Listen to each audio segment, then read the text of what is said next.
नमस्कार, मैं डॉक्टर ममता कोटीवाला, ENT specialist, Malviya Nagar, Rungta hospital, Jaipur. आज ईयरवैक्स से रिलेटेड कुछ जानकारी आपके साथ साझा करेंगे। ईयरवैक्स को समझने के लिए पहले कान के बेसिक स्ट्रक्चर्स को समझना बहुत ज़रूरी है।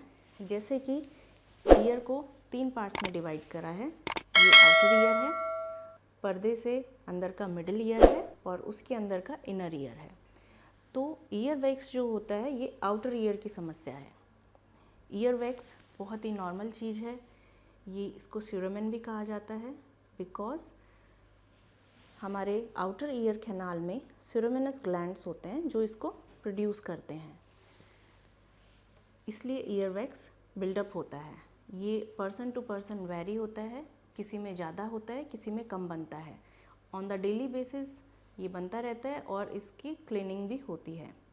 अच्छा, इसका काम क्या है? नेक्स्ट क्वेश्चन ये आता है कि ईयरवैक्स क्यों बनता है। तो ईयरवैक्स हमारे कान के लिए बहुत इम्पॉर्टेंट है। ये आउटर ईयर कैनाल में इकट्ठा रहता है और बाहर से कोई भी इन्फेक्शन, छोटे इंसेक्ट्स को से हमारे कान को, हमारे पर्दे को प्रोटेक्ट करता है, जिससे वो अंदर ना जा पाए। क्या हमें ईयरवैक्स को रेगुलरली साफ़ करना चाहिए?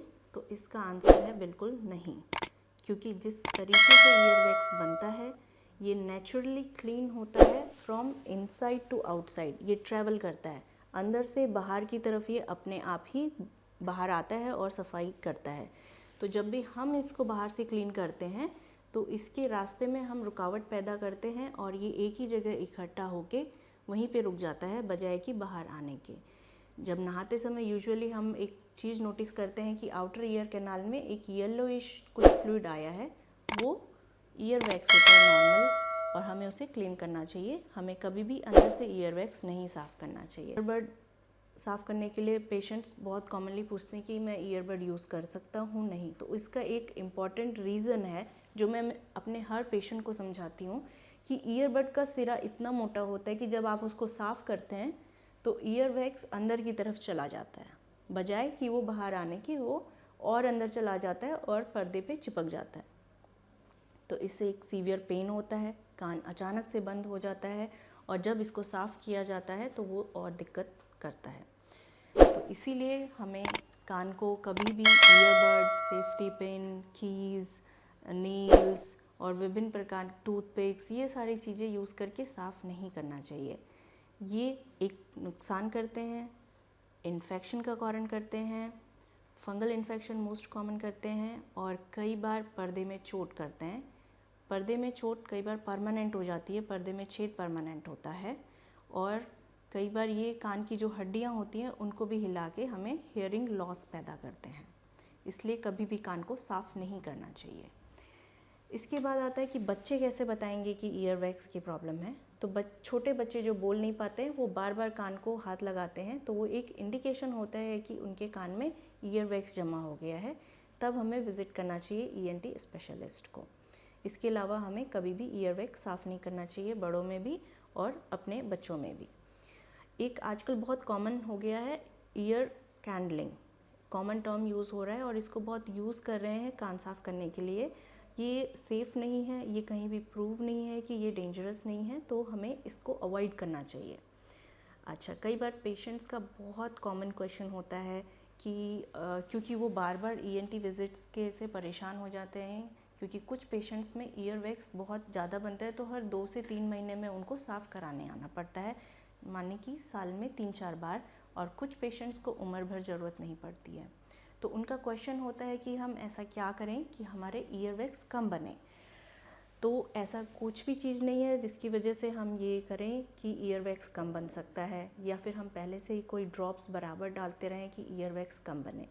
ऐसा कुछ भी नहीं है। इन गलत धारणाओं से दूर रहें और सेल्फ मेडिकेशन, खुद से दवाइयाँ, खुद से कान की सफाई करने से बचें, और जिनके ज़्यादा बनता है उनको रेगुलरली ईएनटी विजिट्स करनी चाहिए।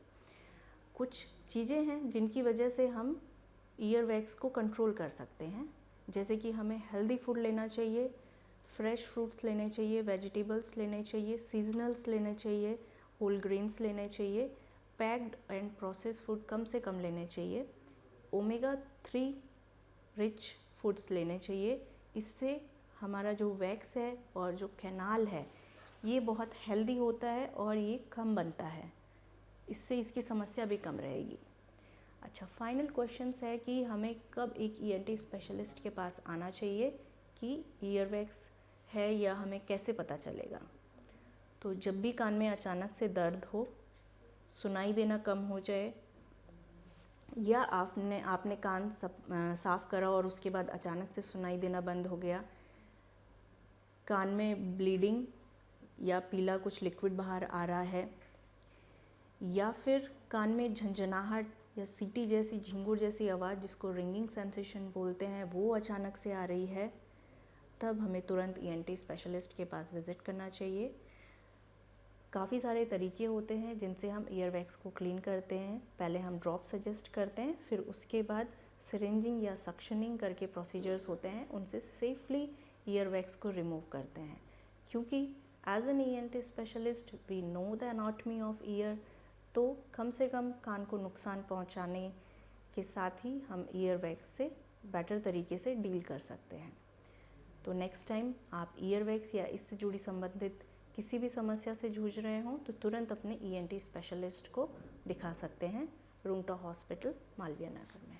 धन्यवाद।